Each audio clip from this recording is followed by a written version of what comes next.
Ka tīmata te ahura i toi o Tāmaki Makaurau ki te tapawhā o Aotea hei ngā miniti tata e tū mai nei. Kei reira a te Ōkiwa McLean e whakarongo ana ki ngā kai waiata e whakamā tautau ana i ngā oro mo te whakarewatanga o te ahurei a Taihoake nei. Nō reira te Ōkiwa, kōrero maira e pehea nā kona. Tika tonu tā hauskori, e rongo mai nā koutou i te reo o tā tātou tangata i a Pere Wihongi, e whakamātau ana i mua i te whakatuwheratanga o te hui toi o Tāmaki Makaurau i tēnei pō. Hoi anō ko tētahi o ngā kai waiata kua whakatōpūtia i tēnei pō, o te kai waiata rongonui nei a Holly Smith, i hau ngā rongo o tana waiata a Bathe in the River, te kaumā whātau kimuri, ko waihape mai ia i tēnei pō, ki te waiata i tērā waiata rongonui engari, ko whakamaoritia ki tō tātou reo Māori, ki tō tātou reo rangatira e Scotty. Hoi anō i tēnei wā, kei tōku taha, ko te kai whakamaori i tēnei o ngā waiata, ko Tuiri Waititi. Tuiri, tēnā koe? Tēnā koe, tēnā koe.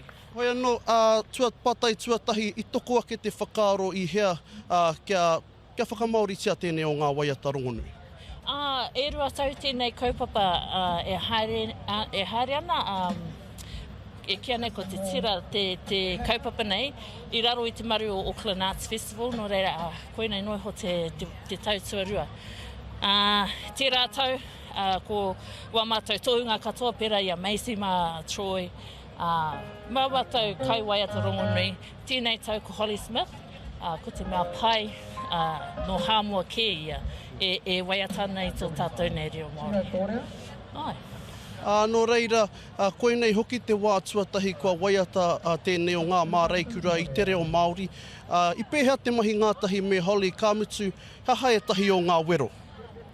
Ko tētai tino wero, ko waiata kētia e ngā rōpu o Matatini, pēra ia wakahuia me te tikahurangi, no reira ko rongonui kētia hiwanga i te awa Māori, koina tētai o ngā tino wero mo tēnei mahi.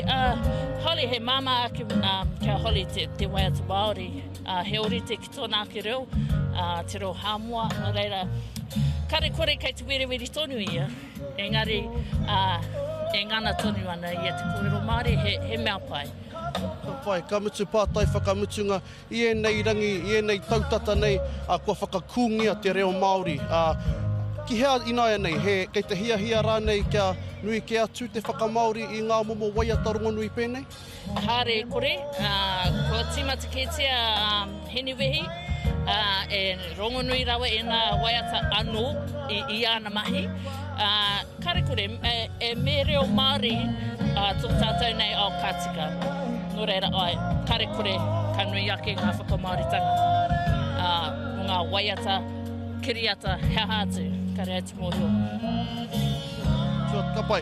Hoi anō, i te iwi e rongo mai nā koutou i te reo o Pere Wihongi e waiata mai nā i tana waiata rongonui i a tōrea, kia whakarongo ake tātou.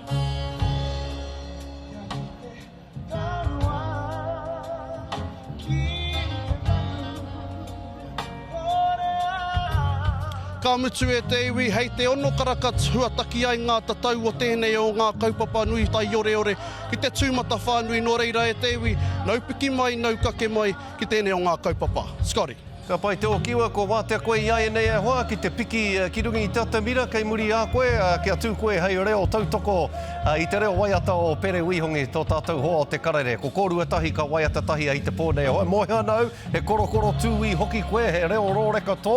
Haere tahi kōrua ko Pere, ka waiata tahi kōrua. E te rangatira te Ōkiwa, mihi ana ki a koe, tēnā rā koe hoa i e nā whakamārama e pāna ki te ahurei toi o Tāmaki Makaurau.